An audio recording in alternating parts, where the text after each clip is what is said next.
Is Skypiercer broken?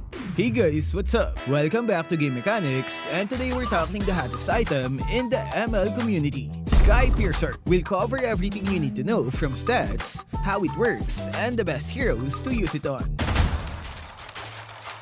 Skypiercer grants you 60 adaptive attack, which means it works for both physical or magic heroes. And you also get plus 15 movement speed, all for just 1,500 gold. But the real power is in its unique passive, Lethality.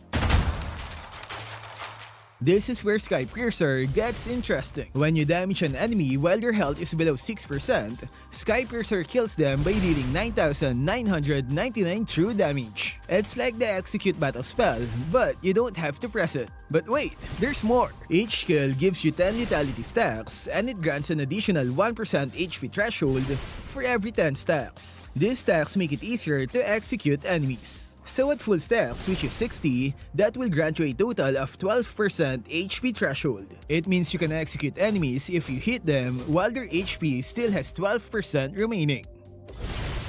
However, you need to be careful because each time you die, you lose 30% of current stacks. And since it's percentage, you lose less when you have fewer stacks. Oh, and one more thing, if you hit multiple enemies at once, Lethality triggers once. As you can see from this example, only one instance of Lethality was activated, even though my skill landed on several targets. It seems it has a cooldown, but it's only short. So, who benefits most from this item? The Skypiercer users should have these traits. High burst damage. You need to quickly lower the enemy's HP to reach the HP threshold. Survivability. You don't want to lose your precious stacks by dying too easily, so good mobility or range is key. Low HP advantage. Skills that get stronger or deal more damage when enemies are low on HP are a huge bonus. Based on this criteria, here are my top picks for Skypiercer heroes. Roger, his passive basic attacks are HP-based damage, which means he can easily lower enemies' HP. And his second skill Wolf form detects low HP targets, making it super easy to get stacks. I think Roger is the best Skypiercer hero right now. Brody, his ultimate does more damage the lower the enemy's HP is, and he has huge range for securing those low HP targets.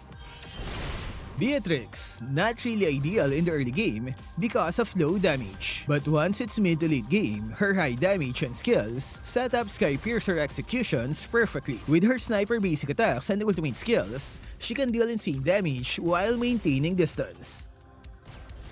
Burst Assassins, Fanny, Ling, Hayabusa, and Gushun, all of them have high damage and insane mobility, which means hard to kill and easy stacking. They can lower the enemy's HP, all the while being evasive. Novaria, she is another great choice. Her high damage and huge distance with her second skill make her a perfect Skypiercer user. Lastly, she is a good Skypiercer user, but only if you have the lane advantage. Her ultimate is useful in finding those low HP targets, and the burst damage of her basic attacks can easily lower the enemy's HP. If you're having difficulty in the early and mid game, I recommend building a different item. Burst Mages. Mages like Eudora and Veil can also make great use of Skypiercer, but be careful with positioning. They are easy targets because of their limited mobility, which means collecting stacks will be hard. Use it only if there are no enemies that can dive and reach the backlines. AoE Mages. Examples are Odette, Alice, and Zushin. Their huge area damage means you can hit multiple low HP targets for easy executes.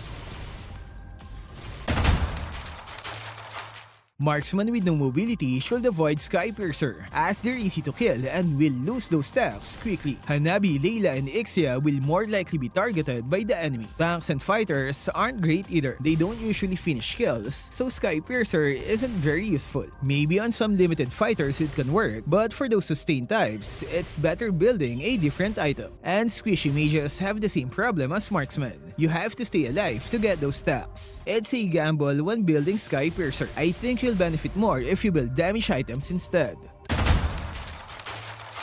Let's see which summon skills can activate Skypiercer. Sun, his shadow clone technique can kill those low HP enemies.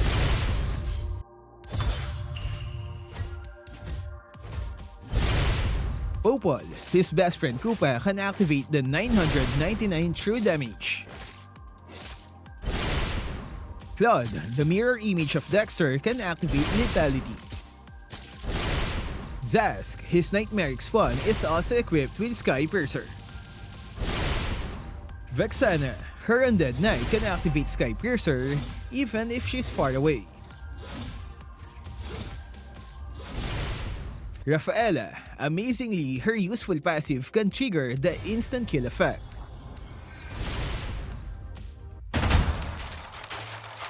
The best way to counter Sky Piercer is to watch your HP. If the enemy has Sky Piercer, don't let them get you too low. Disengage when necessary. And you can also check the scoreboard. If they have a huge bounty, their Sky Piercer is probably stacked, so be extra careful.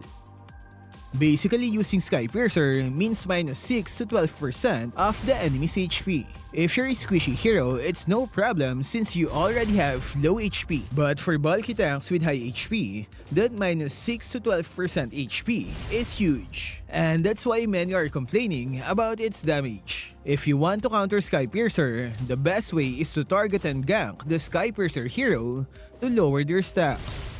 But if you really want to counter those Sky Piercer users, you can always resort to Bang the enemy. His ultimate can withstand the true damage of Sky Piercer. Although a bit short, it's still one way of avoiding the instant kill effect. Now it's time for some experiments. Diggie's egg state cannot trigger Sky Piercer. As you can see, this Layla has a huge HP, but she's still alive even though I have Sky Piercer. At this rate, she should be dead if I'm using my normal damage.